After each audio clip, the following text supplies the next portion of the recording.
Kolhapur low और सांगली दो अशी deal ठाकरेंची शिवसेना आणि काँग्रेसमध्ये झाल्याची चर्चा होती। मात्र काँग्रेसने असं काही ठरलंच नव्हतं असं जाहीर केलंय आणि सांगलीमध्ये देखील आम्हीच लढणार याचा पुनरुच्चार केलेला आहे। आता सांगलीचा तिढा महाविकास आघाडी कशी सोडवणार हे पाहावं लागणार आहे। होय, मी चंद्रहारची उमेदवारी आज जाहीर करतोय। शिवसेनेच्या मशालीवरती चंद्रहार जाणार तिकडे निवडून।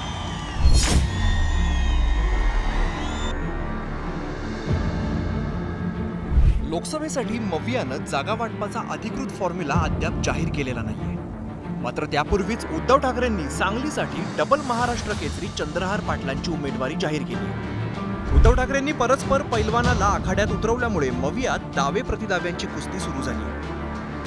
चंद्रहार पाटीलच सांगलीतून लढतील म्हणून उद्धव ठाकरेंनी दंड थोपटले, तर विशाल पाटलांच्या नावावरून काँग्रेस नेते मागे हटायला तयार नाहीत।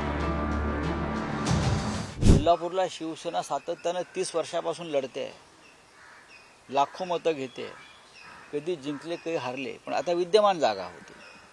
पण जेव्हा ठरलं की शाहू महाराजांना त्या मतदारसंघातून आपण लढवायला हवं आणि एक महाराष्ट्राला संदेश द्यायला हवा, तेव्हा आम्ही क्षणाचाही न विचार करता ही जागा आमची आहे, आम्ही छत्रपतींसाठी ती जागा आम्ही दिली।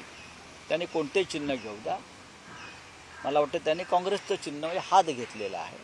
नाही, सांगली पारंपरिकरित्या काँग्रेसला मिळावी अशी आमची सगळ्यांचीच इच्छा होती आणि हा विषय कोल्हापूरची जागा सांगलीची जागा असा नव्हता।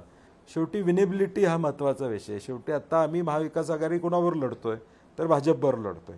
भाजपचा एक खासदार कमी करणं हे मुळात ध्येय आहे आणि म्हणून आम्हाला काँग्रेस म्हणून वाटते की विशाल पाटील हे उमेदवार असतील तर ते चांगल्या पद्धतीने लढाई करू शकतील, चांगल्या पद्धतीने मतदान घेऊ शकतील। भाजपानं सांगलीतून संजय काका पाटलांचं नाव जाहीर केलंय। त्यांना तगडी लढत कोण देऊ शकतं? हातावर शिवबंधन बांधणारे चंद्रहार पाटील की डोक्यावर काँग्रेस नेत्यांचा हात असणारे विशाल पाटील? चंद्रहार पाटील उमेदवारीचा फड मारणार का हे पाहूया। 2007 आणि 2008 मध्ये महाराष्ट्र केसरीचे ते विजेते आहेत।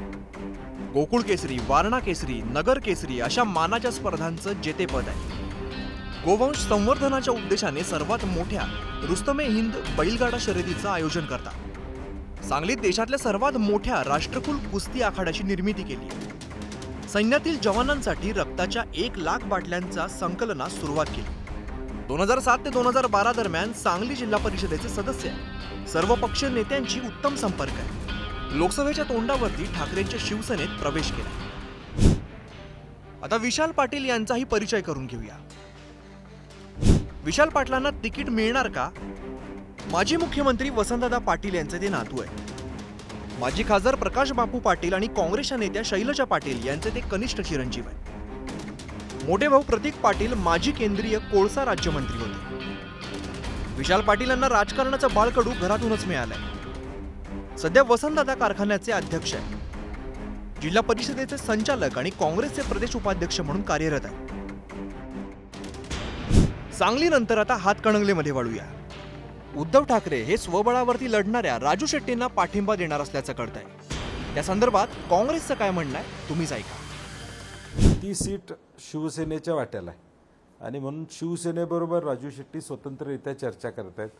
काँग्रेस राष्ट्रवादी बरोबर वरिष्ठ पातळीवर काही त्यांची चर्चा झाली असं माझ्या तरी ऐकण्यात सध्या नाही आहे किंवा माझ्याशी त्यांची काही चर्चा झाली असंही गेल्या दीड महिन्याच्या काळामध्ये नाही आहे। घटक पक्ष म्हणून शिवसेनेनं त्यांच्याबरोबर त्यांना पाठिंबा द्यावा आणि ती सीट शिवसेनेला, शेवटी शिवसेना जो निर्णय घेईल त्याला अनुसरून महाविकास आघाडी एकत्रितरित्या बैठकीत निर्णय घेईल। आता सांगलीत उमेदवारी कोणाला मिळेल यापेक्षा मवियात आघाडी धर्म किती प्रामाणिकपणे पाळला जाईल यावर तिथला विजय पराभव अवलंबून असणार आहे। शेखर पाटील, पुढारी न्यूज, कोल्हापूर।